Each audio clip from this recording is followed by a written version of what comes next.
अस्सलामुअलैकुम, मैं हूँ तहमीन आशिक। 20 दिसंबर को सुबह 11 बजे कराची के इलाके गुलिस्तान जौहर की मार्केट में दो टेलर मास्टर जिनकी दुकानें बिल्कुल साथ साथ हैं, एक उठता है, दूसरे की दुकान में जाता है और जाकर मार देता है, छेद करता है। बाकी दुकानदार जैसे ही सुनते हैं भागे आते हैं इस तरफ को, और इतने में ये उनसे भी कहता है, खबरदार जो आगे कोई बढ़ा भी मार दूंगा। ये कहा और फरार हो गया। वहीं से किसी ने 15 पर कॉल की। पुलिस की भारी नफरी मौके पर पहुंची। इनको थाना लगता है गुलिस्तान जौहर। आकर वकुआ देखा और सबसे पहले को तहवील में लेकर पोस्टमार्टम के लिए अस्पताल शिफ्ट किया।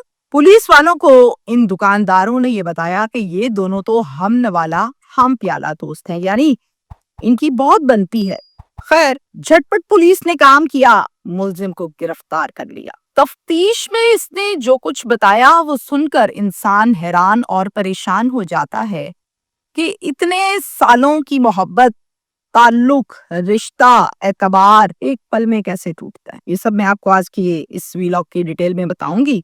कराची में ये अफसोसनाक वाकया गुलिस्तान जौहर के इलाके में पेश आया है, जहां पर रहता था एक फयाज नाम का आदमी, और फयाज की बीवी का नाम है मुकद्दस। इनके 3 बच्चे हैं। फयाज का एक बड़े जिगरी दोस्त है, लंगोटिया यार कह लीजिए, नाम है उसका शहबाज। शहबाज जो है वो भी शादीशुदा है और उसके 5 बच्चे हैं। दोनों को एक दूसरे से इस तरह का लगाव है कि जैसे सगे भाई होते हैं।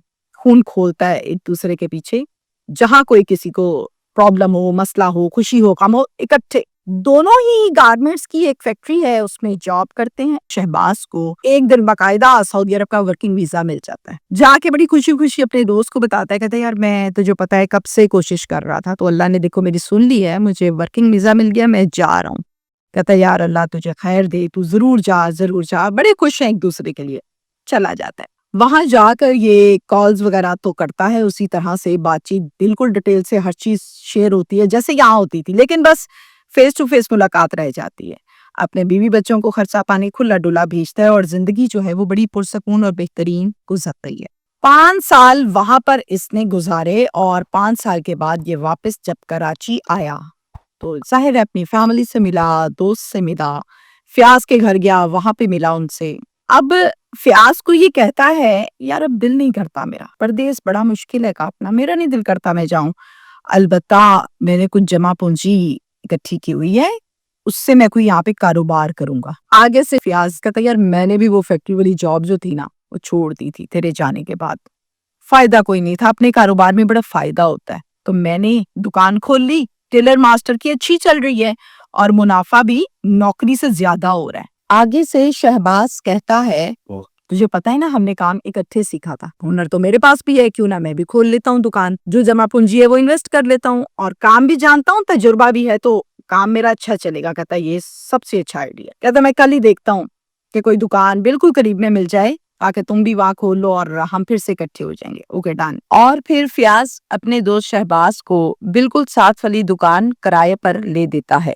अब आपको मैं यहाँ पर बताऊं कि दुकान में मशीनें, सामान जो रिक्वायरमेंट होती है वो सब लेके सामान डाला और इस दुकान को चालू किया और बड़ी अच्छी चलने लगी दोनों की दुकानें। अब यहाँ से अहम चीज शुरू हुई है, सुनिए। शहबाज की बीवी का नाम है रिदा, और रिदा जो है वो अक्सर औकात दुकान पर खाना पकड़ाने, कोई सामान लेने देने, कुछ भी करने आ जाया करती थी। एक दूसरे के घरों में न सिर्फ इन दोस्तों का बल्कि इनकी बीवियों का भी आना जाना खुला डुला था, यानी लाइक फैमिली, सिबलिंग्स जैसे बहन भाई होते हैं, एक दूसरे के घरों में चले जाते हैं बगैर बताए पूछे। इन्हीं आनियों जानियों के चक्करों में बदकिस्मती रिदा का अफेयर चल पड़ता है फयाज के साथ। बड़े अफसोस के साथ मुझे ये कहना पड़ रहा है। शहबाज जो है उसको इस अफेयर के मुतल्लिक नुकान को ही खबर नहीं, बेचारा अनजान है इस मामले से। मुलाकातें ये लोग बाहर करने लगे, कॉल्स करने लगे, चैट्स करने लगे और इस हद तक एक दूसरे के साथ गपशप मारने की आदी हो गई कि जब तक एक दूसरे को कोई बात ना बताते इनके पेट पे हजम ही नहीं होती।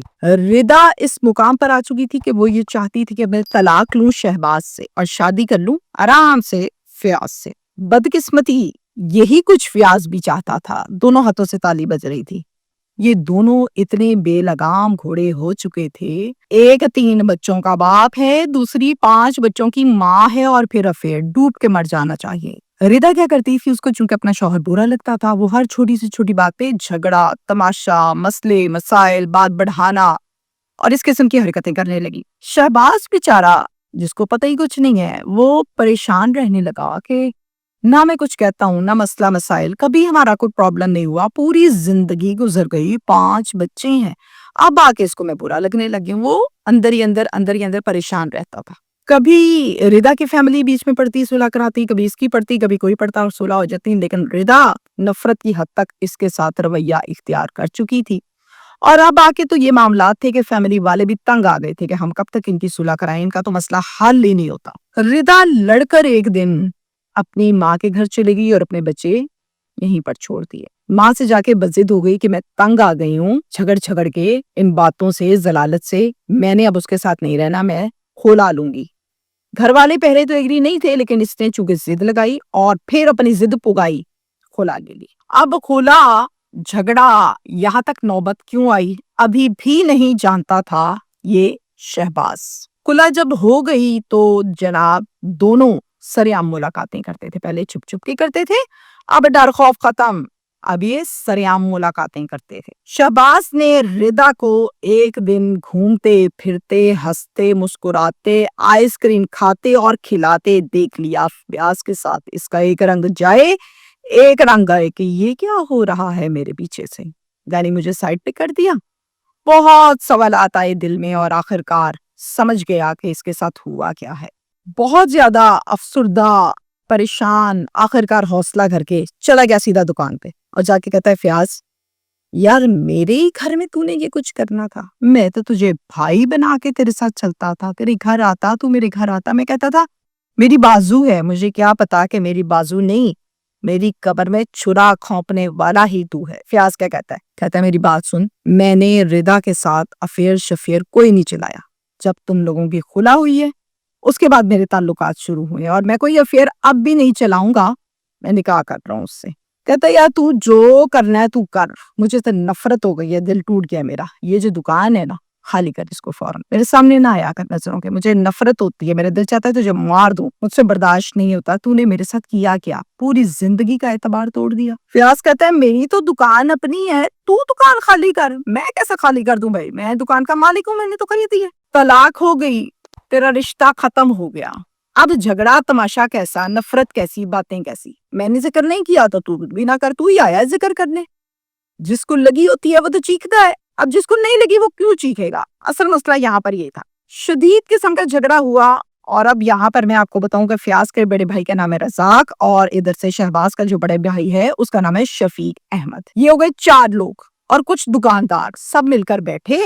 اب یہاں پر جب سب مل کر بیٹھے اور اکٹھے ہوئے تو مقصد یہ تھا کہ دکان جو ہے وہ اس کا مسئلہ حل کیا جائے, ان دونوں کا مسئلہ حل کیا جائے, کہیں کوئی مسئلہ مسائل نہ بڑھ نہ جائے, خون خرابہ نہ ہو جائے. شہباز کا مطالبہ یہ تھا کہ یہ دکان چھوڑے اور جائے یہاں سے, اگر نہیں چھوڑے گا تو میں پھر اسے مار دوں گا.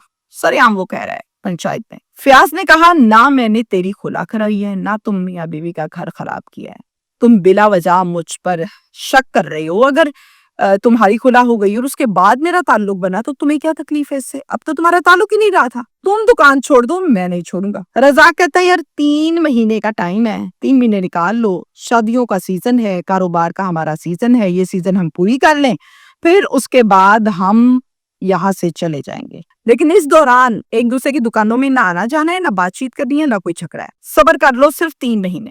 یہ فیصلہ ہوا, سب نے کہا ٹھیک ہے ڈن, یہ فیصلہ مناسب ہے, یہ بات بالکل ٹھیک ہے. اٹھ کے اپنے اپنے گھروں میں چلے گئے, ختم پنچایت. 20 دسمبر کو شہباز آتا ہے 10 بجے تقریباً اپنی دکان پر, جو اس کی ٹیل ماسٹر کی دکان. فیاض کھولتا ہے دکان کو 10:30 بجے, ٹھیک آدھے گھنٹے کے بعد, پورے 11 بجے. شہباز نے دکان پر گیا فیاض کی, اور جا کر فیاض کو مارتی ماری, بھاگ گیا الٹے پیر, وہیں سے چیپے کرت حرکت تھی. دکاندار آ گئے, آ کر دیکھا یہ کیا کر دیا, 15 پر کال کی, گلستان جوہر تھانہ لگتا ہے, وہاں کی پولیس آ گئی, موقع دیکھا, کو پوسٹ مارٹم کے لیے بھیجا, معلومات لی. اب اس میں جو پرچہ کاٹا گیا वो पर्चा नामजद काटा गया जिसका मुद्दई बना आसिम जमील जो कि फयाज का कजन है। पुलिस मुलजिम शहबाज को गिरफ्तार कर लेती है। जब तफ्तीश होती है तो पुलिस कहती है कि बताओ भाई क्या मामला, क्या है, चक्कर क्या है। सबसे पहले तो ये कहता है कि जी मैंने मारी है, एक वालिद जुर्म कर लेता है, और फिर उसके बाद ये तफ्तीश में रो रो कर पुलिस को ये बताता है कि मैंने तो एतबार किया था, मैंने तो निभाई थी, जब ये बाहर था तब भी, जब ये यहाँ आ गया तब भी, मैंने कोई इसके साथ बेईमानी नहीं की, इसके घर को अपना घर समझा, पर इसने मेरे घर को अपना घर नहीं समझा। इसने मेरी बीवी पर नजर रखी और फिर मेरी बीवी मुझसे नफरत करने लगी, झगड़े करने लगी, खुला ले ली और चली गई 5 बच्चों के बाद। मुझसे नहीं बर्दाश्त होता था, मैं इसे कहता था मेरे सामने ना आ, लेकिन ये बाज नहीं आया। मुझसे ये काम हो गया, मेरा तो घर बर्बाद हो गया, मेरी बीवी भी गई, बच्चे मेरे रुल गए, बदनाम मैं हो गया। मैंने तो इसके साथ ऐसे ऐसे दिन, ऐसा ऐसा टाइम, ऐसे ऐसे दुख सुख किए थे कि शायद सगे भाइयों में भी ना हो, लेकिन इसको एक भी याद नहीं था। मेरे हाथ में सवाई पछतावे के कुछ नहीं था और मैं पछता पछता के अब तंग आ चुका था। मुझे शर्मिंदगी और निदामत होती थी। यही काम कोई गैर करता तो शायद हजम हो जाता, लेकिन वो शख्स जिससे हर चीज शेयर की, उसने ये काम किया तो हजम ना हुआ, और ये काम मैं कर बैठा हूँ। हाँ मैंने किया है। ये वो पॉइंट था जो सुनकर हर बंदा 1 मिनट के लिए साइलेंट हो जाता है कि अक्सर औकात हम ये कहते हैं मेरा दुश्मन फलाना है, फलाना है, फलाना है, ओपोजिट पार्टी, ओपोनेंट पार्टी। जब दुश्मन आपके घर से निकल आए और आपकी कमर तोड़ दे तो जीना वाकई मुश्किल हो जाता है। शुक्रिया।